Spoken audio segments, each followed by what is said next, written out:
Ini Sang Prabu. Kurang ajar, keretanya bisa ngepot. Awas kamu.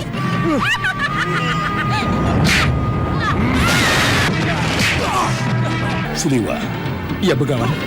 Bantu aku melapisi pedang Pawana, Pria Mitra, dan Padmasari dengan mantra pengancur sihir. Iya.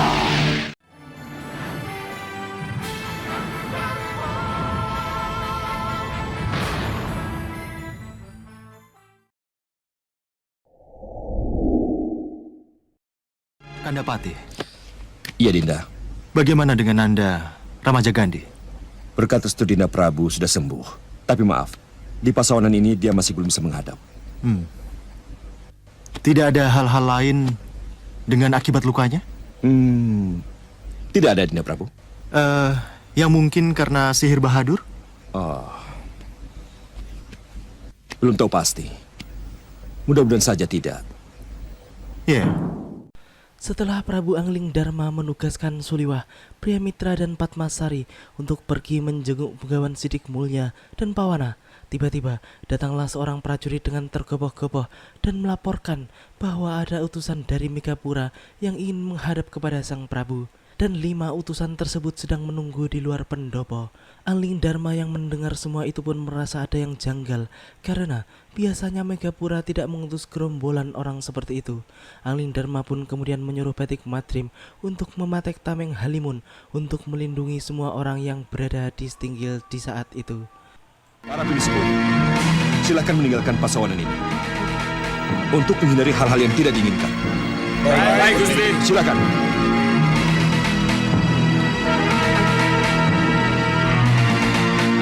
Halimun. Tameng Halimun. Tameng Halimun. Setelah itu, sang prajurit penjaga pun mempersilahkan utusan dari Megapura palsu tersebut untuk masuk. Mereka pun tampak sedikit kesal karena merasa telah lama menunggu. Setelah memasuki Stinggil, Prabu Angling Dharma pun langsung memberikan sambutan hangat yang seakan-akan tidak ada yang tahu tentang penyamaran mereka. Nyi Ungu sebagai ketuanya pun kemudian maju beberapa langkah ke depan dan menyampaikan nawala atau pesan berupa sebuah surat dari Ratu Puspasari untuk Sang Prabu. Semua orang yang ada di situ pun terlihat saling pandang karena mereka tahu dan yakin bahwa Ratu Puspasari tidak akan memberikan sebuah surat apabila ingin memberikan pesan kepada Sang Prabu Angling Dharma. Angling Dharma pun selanjutnya melangkah maju untuk menerima gulungan surat tersebut.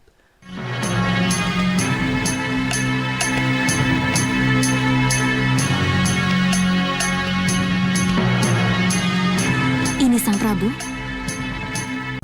Mendekatlah kemari.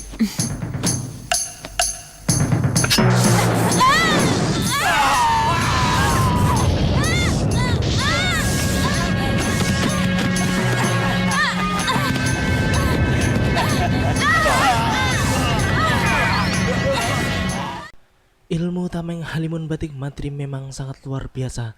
Mereka pun akhirnya kembali ke wujud asalnya yang ternyata adalah Segaon Lanang dan ketiga putrinya serta Ki Payung Sarogo, orang yang kini sangat mereka andalkan untuk menghadapi Prabu Angling Dharma. Angling Dharma, Batik Matrim dan yang lainnya hanya bisa tertawa melihat para manusia siluman tersebut yang tampak sangat kesal atas kegagalan yang baru saja mereka alami. Dan kini mereka pun harus menanggung malu di depan orang yang hendak mereka celakai. Selamat datang Dewi Kenanga. Malih rupa yang bagus. Tapi sia-sia. Hanya satu pilihan yang harus kita tempuh. Berkelahi mati-matian atau mundur. Jangan khawatir, Kenanga. Prajurit demitku akan memperandakan mereka.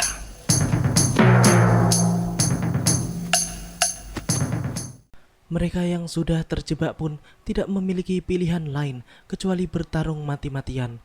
Ki Payung Sarogo pun kemudian mengeluarkan payung andalannya dan mengeluarkan para Dinawa yang berada di dalam payung saktinya itu. Pasukan Dinawa itu pun kemudian langsung menyerang. Namun, Tameng Halimun Patih Batik Matrim masih terlalu kuat untuk bisa mereka tembus. Mereka pun justru berbentalan ke sana kemari dibuatnya.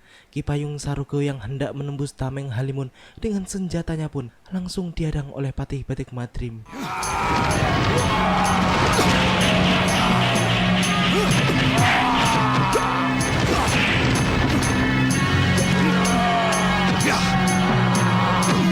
Tahan.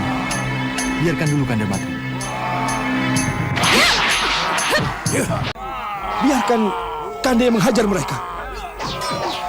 Jangan dulu Kanda. Biarkan para pendekar dan tumenggung yang maju. Atas saran Prabu Angling Dharma, Batik Madrim yang hendak turun tangan langsung pun kemudian membagi tugas untuk para pendekar dan senopati tentang siapa yang harus mereka hadapi.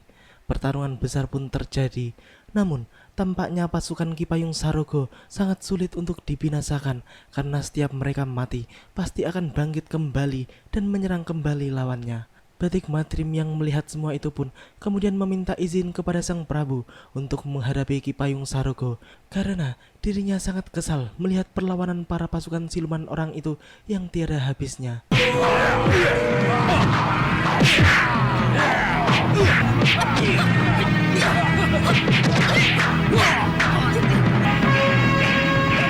Izinkan Kanda mengakhiri perlawanan yang tidak ada habis-habisnya itu, Dinda Prabu.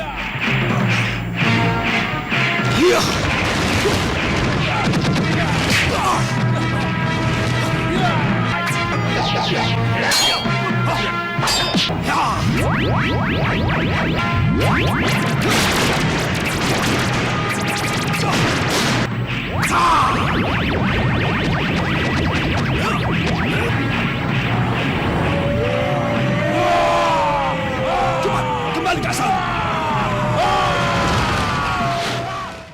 Dengan kerisnya, Patih Batik Madrim pun membuat para siluman itu pun kembali ke asalnya. Namun, Segaun Lanang dan ketiga putrinya telah lebih dahulu kabur dari tempat itu. Ya, kali ini mereka gagal lagi untuk memperdaya Prabu Angling Dharma dan lagi-lagi mereka harus kalah dan kabur kembali. Batik Madrim pun sangat kesal melihat tingkah golongan hitam yang sangat pengecut tersebut. Mereka sudah kabur, Gusti. Itulah mereka. Datang, menyerang, lalu kabur. Bagaimana dengan lelaki berpayung dan para manusia liarnya, Gusti? Sama, mereka juga kabur. Kabur secara gaib. Di tengah pembicaraan mereka, tiba-tiba tampak dua orang prajurit melaporkan bahwa Patih Batik Madrim diminta oleh Dewi Kusuma Gandawati istrinya untuk kembali ke kepatihan. Sang patih pun kemudian merasa bahwa pasti telah terjadi sesuatu dengan Ramaja Gandhi putranya. Ia pun kemudian segera meminta izin kepada sang Prabu untuk segera pulang ke kepatihan. Prabu Angling Dharma pun langsung memerintahkan sang patih untuk kembali ke kepatihan dan mengabarkan kepadanya apabila terjadi sesuatu pada keponakannya itu. Kalau ada apa-apa dengan Ramaja Gandhi, saya pasti akan menyusul. Baik, Dinda Prabu. Iya. Permisi. Mari semuanya masuk. Kini kita menuju pusar angin, di mana Bahadur tampaknya telah berhasil menguasai Ramaja Gandhi, walaupun belum seutuhnya. Sedangkan Ramaja Gandhi sendiri pun juga telah menunjukkan tanda-tanda tersebut. Ia pun berbohong kepada ibundanya dan seorang tabib yang sedang mengobatinya. Sebenarnya, tabib itu pun merasakan ada hal yang aneh sedang terjadi dalam diri Ramaja Gandhi. Namun, ia pun masih belum mengetahui mengapa bisa demikian. Ya mulai dengarkan. Iya, saya dengar. Ramaja Gandhi telah berbicara bohong. Seperti apa yang kita inginkan. Jantung Ramaja Gandhi yang kini menyimpan darah Nagawi Sanala saat ini sangat terasa sakit. Ada semacam gelegak yang sangat kuat memacu jantungnya. Itu berarti Ramaja Gandhi sudah bisa Tuan kuasai? Ya, tapi belum seutuhnya.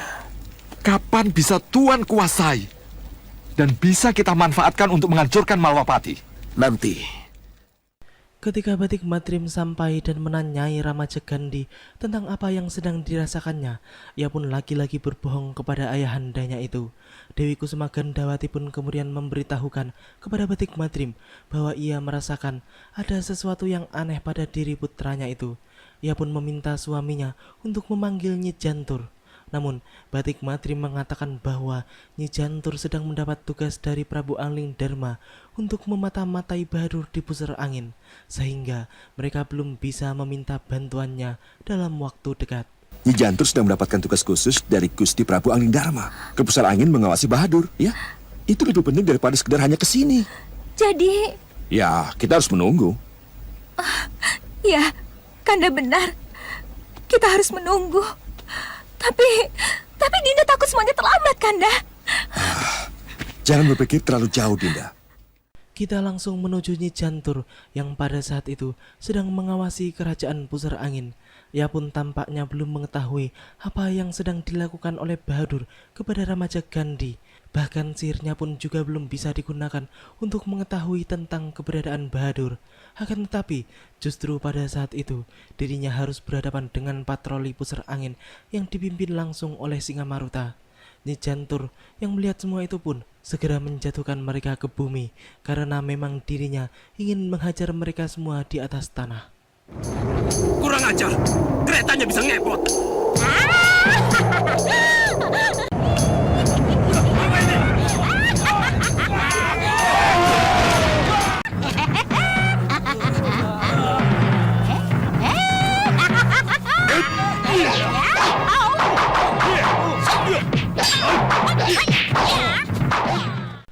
Pertarungan pun terjadi di antara Nyi Jantur dan Singamandala. Namun, jelas Nyi Jantur bukanlah lawan Singamandala, sehingga ia hanya menjadi bulan-bulanannya saja. Setelah beberapa jurus berlalu dan Singamandala telah merasa kalah, tiba-tiba datanglah gelembung Rahwana Raja yang langsung menyerang Nyi Jantur hingga membuatnya terpelanting roboh, bahkan lesung terbangnya pun sampai hancur berantakan. Awas kamu!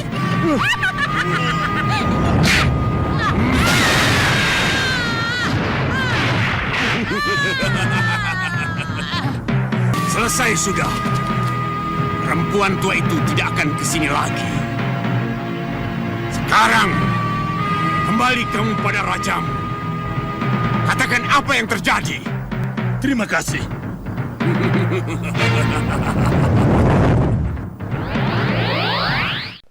Di pusar angin, terlihat Singamaruta baru saja mendapat laporan dari Singamandala tentang keadaan Nyi Jantur.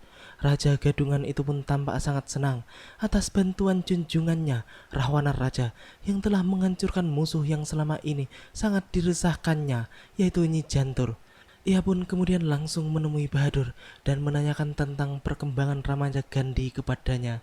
Bahadur pun menjelaskan ia telah berhasil menguasai Ramaja Gandhi seutuhnya. Bahkan, ia bisa menguasai perkataan dan pikiran Ramaja Gandhi untuk saat ini. Mulia, saya sudah bisa menguasai dan mengendalikan pikiran dan ucapannya. Bisa Tuan Bahadur buktikan? Belum saatnya. Kapan? Jangan terburu-buru. Nanti kalau tiba saatnya akan saya beritahu. Kini kita menuju padepokan Begawan Sidik Mulya, di mana pada saat itu Suliwah dan yang lainnya telah sampai dan segera mengobati sang Begawan yang sedang terluka akibat setan sihir Bahadur yang masuk ke dalam tubuhnya. Dengan dorongan tenaga dalamnya, Suliwah pun berusaha mengeluarkan makhluk-makhluk tersebut dari dalam tubuh sang Begawan. Dan ketika makhluk itu keluar, Pria Mitra, Pawana dan Padmasari pun langsung menyerang mereka. Setelah merasakan bahwa makhluk-makhluk tersebut sangat kuat, Begawan Sidik Mulya pun menyuruh Suliwah untuk menggabungkan tenaga dalam mereka untuk membantu Pria Mitra, Pawana dan Padmasari guna menghancurkan makhluk sihir tersebut hingga akhirnya mereka pun berhasil mengalahkannya.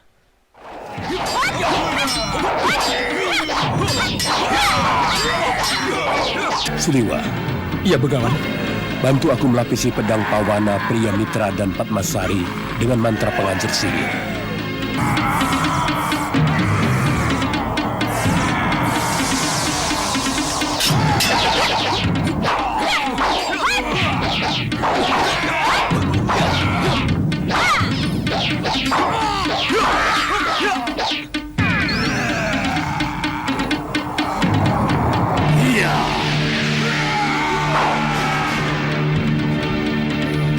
Begawan Sidik Mulya pun sangat berterima kasih kepada mereka semua yang telah membantunya memusnahkan makhluk-makhluk sihir Bahadur itu. Sang begawan pun kemudian menanyakan tentang keadaan Ramaja Gandhi di Malwapati. Namun, Suliwadan yang lainnya pun belum mengetahui bagaimana keadaan Ramaja Gandhi untuk saat ini. Ketika kami kemari, kami belum mendapatkan berita perkembangan terakhir tentang Ramaja Gandhi. Kalau begitu akan kulihat bagaimana perkembangan Raden Ramaja Gandhi. Ramaja Gandhi sudah menunjukkan sifat-sifat aneh yang menentang. Ya, bagus Tuan, bagus. Sementara itu di pusar angin, Bahadur pun kelihatan sangat bangga dengan keberhasilannya yang telah menguasai Ramaja Gandhi secara utuh.